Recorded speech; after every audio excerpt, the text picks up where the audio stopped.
Liverpool 2, Everton 0. Divock delivers in the derby yet again. Andy Robertson also on the score sheet for the Reds as they keep up the pace in the race for the Premier League title. I'm Guy Clarke. Matt Addison here with me. Welcome along to the debrief. We'll bring you our reaction and we want to hear from you as well in the chat box. So do leave us your thoughts. We'll try to share as many of them as we can. But Matt, no other place to start than Divock Origi, Merseyside derby. He was born for these occasions, wasn't he? Yeah, it's strange. I really had a feeling that he might have a bit of a role to play, to be honest. As soon as you see his name on the team sheet, I think Everton's team would have looked at that and kind of wondered, could it be? And it was. And I think as soon as he starts to come onto the pitch, I mean, it's not long as it's a brilliant substitution by Jurgen Klopp, but I'm sure there must have been some sort of psychological element to that. The crowd, obviously, as soon as he comes on, singing his song, singing about Jordan Pickford as well. I think that was a really interesting one that he was there. I mean, it'd be interesting to see what would have happened if Roberto Firmino was fit enough to play in this game, because you'd imagine he would have been the one to come on. But yeah, thankfully for Liverpool, Divock Origi comes on. Another goal, heavily involved in the first one as well. And like I say, it was an instant impact. So yeah, a difficult game for Liverpool, but yeah, Divock Origi heavily involved again, and they've got the right result in the end. Yeah, what about that first half then? Because when the whistle blew for half time, it felt as though Everton had kind of channeled their inner Atletico Madrid and were really just doing whatever antics they could to run the clock down. Funny moment at the end, of course, when Alisson Becker caught the shot from Richarlison and did his own Jordan Pickford impression. But it certainly did feel like Everton were there to waste the time and just work their way through it. And Liverpool really were struggling to break them down. Yeah, I mean, I have no complaints really with the way that Everton played. I think it was the only way that they could get something out of that match, really. We know that if Everton and Liverpool play a pure football match, Liverpool are going to win and win by a distance. The only way that Everton could have got something from that match is just really to kind of make it a fight. That they could have got something from the game doing that, but you always felt like eventually Liverpool would get that moment, and it was then a case of could they take it or not. But I don't think anyone's got too many complaints about the way that they played. I think the time wasting, the referee should be a little bit better at doing that. We saw it. It's the same referee actually in the Aston Villa game. Aston Villa came with a very similar game plan really to what Everton did, tried to stifle Liverpool. Obviously Liverpool get there in the end, but it's really interesting the way that they set up. And I suppose that the most interesting thing really is you look at the position that Everton are in. If they played like that every single week, they probably would be mid-table at worst. So yeah, it's an interesting one. Everton obviously raised themselves and played pretty well in terms of the way that they were playing. I think the game plan was pretty clear, was to defend and then try and get Anthony Gordon away, and they did do that a couple of times. But yeah, I think ultimately Liverpool realistically were likely to get the goal at some point. It's very, very hard to keep this Liverpool team out for the entirety of the 90 minutes, not just because of the strong team that Liverpool picked, but also the options off the bench that we talked about. So yeah, Everton did what Everton were always probably going to do, but unfortunately for them, it just wasn't quite enough.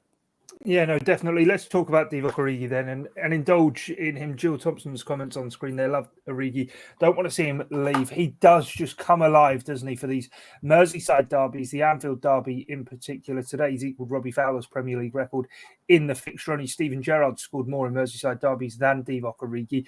It does look likely he's going to be off in the summer.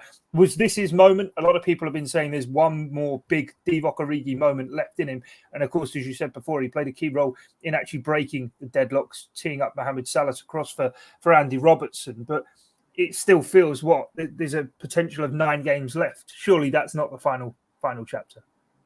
No, that's the thing, isn't it? It wouldn't surprise you in the slightest if he had another moment like that, or maybe another couple of moments. We saw it a couple of seasons ago where that last kind of few games he was heavily involved in a variety of ways. The only thing that could probably stop that is, as I say, if Liverpool have everyone fit. He's not really been making the bench, hasn't he, recently? So listen, he deserves the moment. He was a game changer. He's done it before for Liverpool. Hopefully he can do it again, as we say. But I think the interesting thing is, come the summer, obviously it does look like he's going to go. He's going to go on a free transfer, not going to get the contract extension you wouldn't have thought. And it's probably the right thing for him really to go and play regularly. But you can kind of see why he's stuck about it at Liverpool for so long. There's been, a number of seasons, a number of years really where people have probably thought that he could go somewhere else and play good football and play every week. You think of the majority of the teams in the Premier League would love to have someone like Divock Origi. And I think these are the moments, these are the reasons that he's stuck about it at Liverpool for as long as he has. And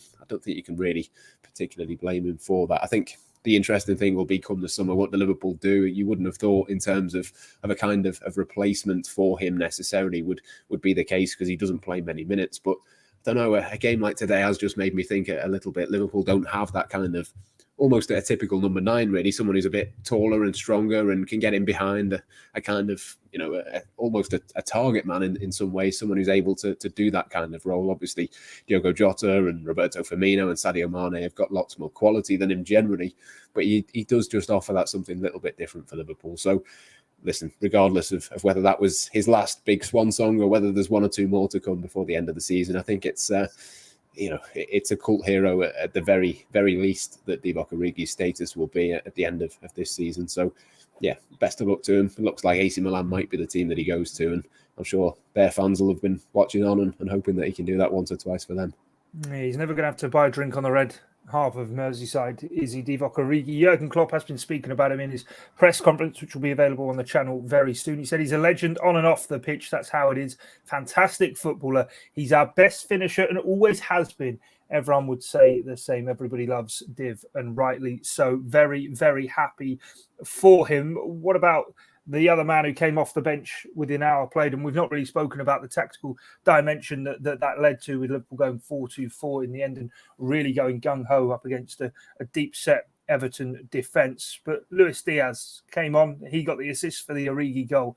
And that control from the crossfield pass that was played to, I think it was from Trent, sublime. You can't expect much more from him, can you? You begin to kind of become amazed with what he does each time he's out there.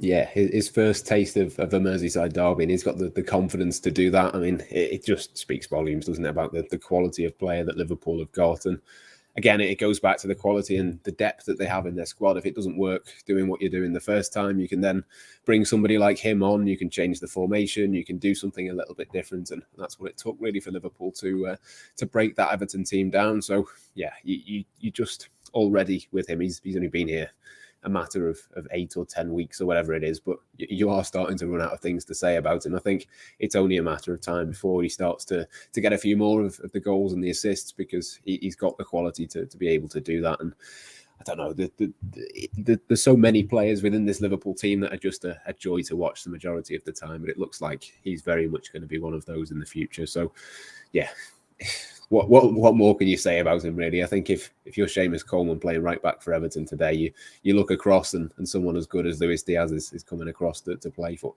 play against you. I think, like I say, it just sums up the quality that Liverpool have got in all areas: depth, ability, the goals, the creativity to break these teams down. It's a different type of game. Liverpool haven't played too often this season. I mentioned Aston Villa before, but there's not too many other teams that have played the way that Everton played today. But it's just another one really to tick off the list. They had to fight and they had to battle and earn the right to play football, but ultimately they were the better team and the deserving team really of the 3 points.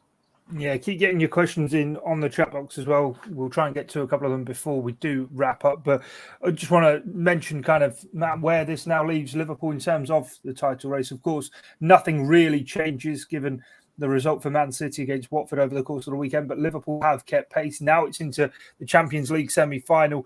And then, of course, off the back of that, yet more league action. As I said, potential 9 games left to play for Liverpool. It is one game at a time, but pretty much from here on out, it's knockout football, isn't it?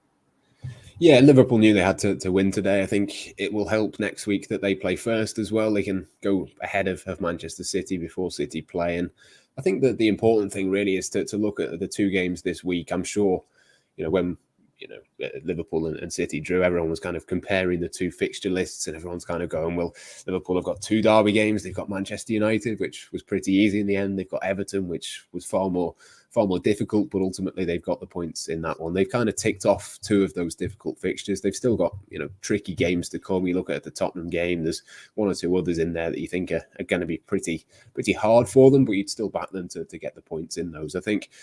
I don't know. It's one of those that's going to go to the wire. I think it's going to be very, very hard to see either Liverpool or City slipping up more than once. It's just going to be game by game. Can Liverpool keep winning? Is there an opportunity? I think for me, the one I've got my eye on is Manchester City having to go to West Ham. I know everyone's kind of talking about the Aston Villa one with obviously Steven Gerrard. Could he do Liverpool a favour? But I think on the final day of the season, you'd probably fancy that City would get the job done if they really had to. But yeah, the West Ham one for me, I think. Obviously, we've seen how well they can play. They did pretty well against Chelsea earlier on today, even with a few changes with their Europa League semi-final in mind. So that'd be the one for me, really. But yeah, plenty of tough games in there for Liverpool as well. So they can only do their own job, but that's what they've done today. And thankfully, it doesn't look like there was any injuries, which was a big concern for me as well going into this one with Jurgen Klopp going as strong as what he did. There was a few big tackles and a few sort of big moments, typical derby moments in there today, but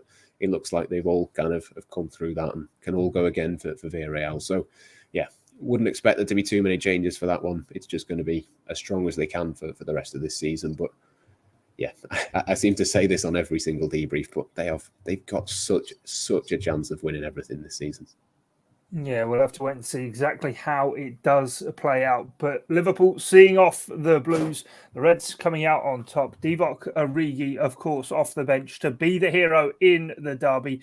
It's finished Liverpool 2, Everton 0. Plenty of reaction across on the Blood Red channel on YouTube. Jurgen Klopp and Frank Lampard's press conferences both on there for you. Plenty more as well on the Liverpool Echo, as there is as well across on Liverpool.com. There will be even more to come tomorrow, and then of course as we build up towards the first leg of the Champions League semi-final, you know where to keep it.